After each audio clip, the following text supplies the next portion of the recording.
یا ایھا النبی حسبک اللہ ومن اتبعک من المؤمنین۔ یہ سورہ انفال کی آیہ مبارکہ ہے جس کے اندر اللہ رب العالمین نے فرمایا، اے میرے محبوب، اللہ آپ کے لیے کافی ہے،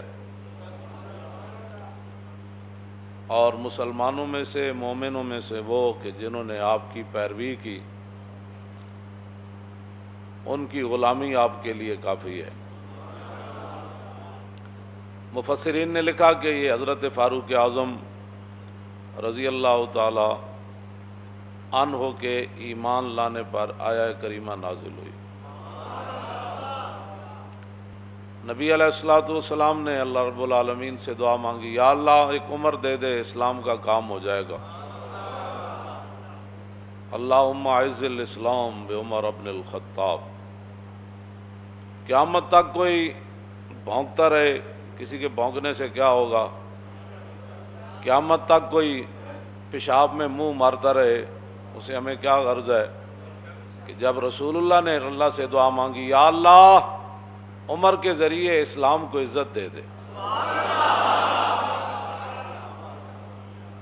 ما فشاند نور وساگ آؤ آؤ کند، ہر کسے بر خلقت خود می دند۔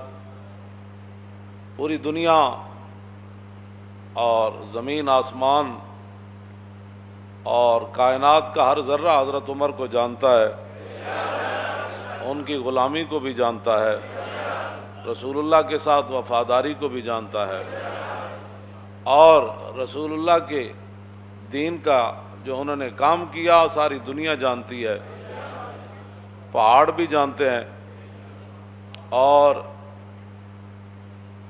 جو حیوان ہیں وہ بھی جانتے ہیں۔ جب فاروق اعظم رضی اللہ تعالیٰ عنہ کو لولو نے دو دھاری خنجر جو ہے زہر سے بجھا ہوا زہر آلود حضرت عمر پر دوران نماز، آپ نے اللہ اکبر فرمایا یا نہیں؟ صحابہ اس بارے میں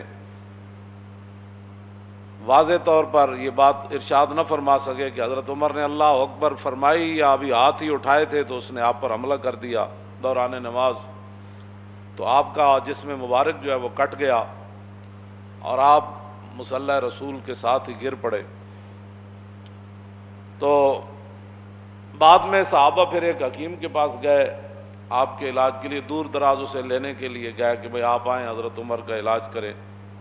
جب وہ حکیم صاحب صحابہ کے ساتھ آ رہے تھے تو راستے میں کہنے لگے میں واپس جا رہا ہوں، حضرت عمر کا تو وصال ہو گیا ہے۔ وہ کہنے لگے آپ کو کیسے پتا؟ آپ نے فرمایا یہ جو بکری ہے نا دیکھ رہے ہیں، یہ جو فصل کھا رہی ہے یہ اس مالک کی نہیں ہے، یہ کسی اور کی بکری ہے جو غیر کا فصل کھا رہی ہے، اور جب تک حضرت عمر زندہ تھے تو بکریاں بھی غیر کا فصل نہیں کھایا کرتی۔ یہ اس بات کی دلیل ہے کہ حضرت عمر دنیا سے تشریف لے گئے۔ تو جو لوگ بے نماز ہیں، اور بے نماز بھی اس طرح ہیں کہ وہ جماعت کو کوئی اہمیت نہیں دیتے،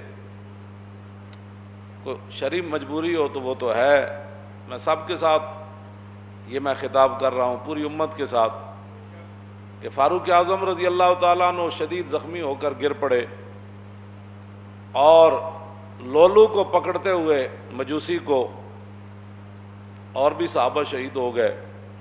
پھر ایک صحابی نے اس کے اوپر کمبل ڈالا، اس نے پھر اپنی گردن کاٹ دی تاکہ یہ راز راز ہی رہے کہ حضرت عمر کے شہادت کے لیے کہاں سے سازش چلی۔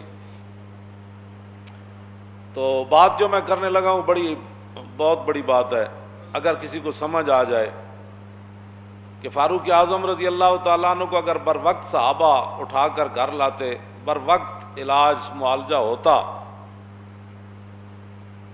تو یہ تو اللہ کی تقدیر ہے، اس کی میں بات نہیں کر رہا، لیکن جو بظاہر اسباب ہیں، بر وقت حضرت عمر کا علاج ہو جاتا تو ممکن ہے حضرت عمر بچ جاتے یا کچھ دن اور امت کو فائدہ ہو جاتا، لیکن حضرت عمر وہاں آپ کا پیٹ مبارک کٹا ہوا ہے، خون بہہ رہا ہے، اور جماعت بالکل تیار ہے، تو نہ مسجد میں افراتفری مچی، نہ کسی نے جماعت کو چھوڑا، اور دو صحابہ کی لاشیں بھی پڑی ہیں وہاں، شہید ہو گئے، لیکن حضرت عمر نے عبد الرحمن بن عوف صحابی رسول کو فرمایا کہ آپ کھڑے ہو جائیں، مجھے یہیں زخمی رہنے دیں، آپ نماز باجماعت پڑھائیں۔ بس اگر کسی کو سمجھ آ جائے تو بہت بڑی بات ہے، اتنا بڑا نقصان ہو رہا تھا، لیکن حضرت عمر نے فرمایا نہیں، جو رسول اللہ راہ دے کر گئے نا، نماز پڑھائیں آپ۔ حضرت عمر ساتھ خون بہہ رہا ہے اور صحابہ کی لاشیں بھی پڑی ہوئی ہیں، لیکن جماعت نہیں چھوڑی گئی۔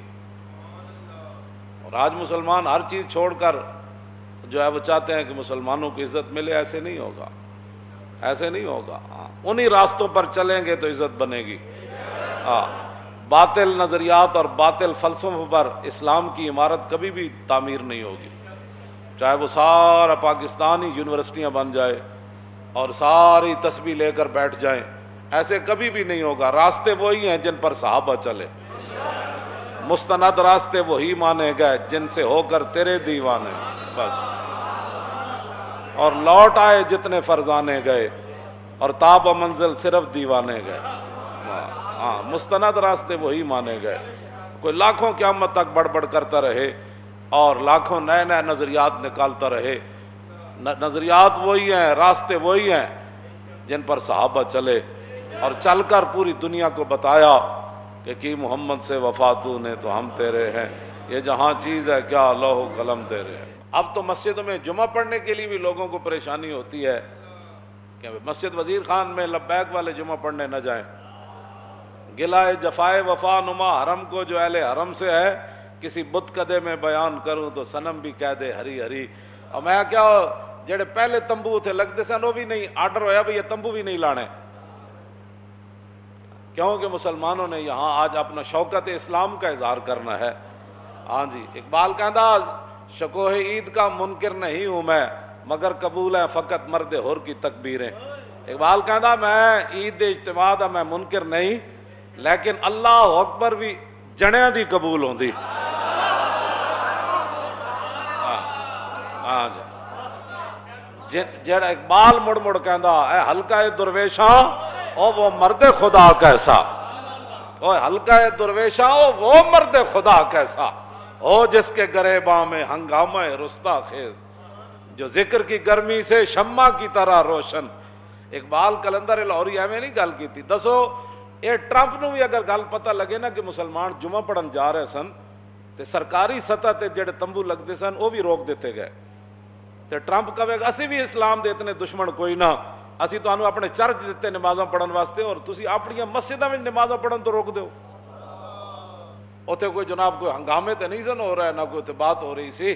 دسو تسی شاعر دا میں جڑا شعر پڑھیا نا او دا معنی اے وے کہ جو کچھ مسلمان اسلام نال کر رہے ہیں نا، میں کسی بت کدے وچ جا کے کہاں کہ وزیر خان مسجد وچ لوگوں نو سہولت نماز واسطے نہیں دیتی گئی، اور لوگوں نو پکھے نہیں لا کے دیتے گئے، دریاں مسلے نہیں بچھائے گئے، تمبو نہیں لایا گیا، اس گرمی وچ پانی دا کوئی انتظام نہیں کیتا گیا، تے شاعر کہندا جے میں کسی بت کدے وچ جا کے بیان کراں نا کہ کلمہ پڑھن والےاں جمعے والے دن اے حال کیتا ہے، تے پھر بت بھی کہہ دے واہ واہ بھائی کیا بات ہے تھوڑی، واہ واہ بھائی مینوں منن والے تے پھر بڑا کچھ کردے ہیں تے تسی وحدہ لا شریک نو من کے اے کر دیو۔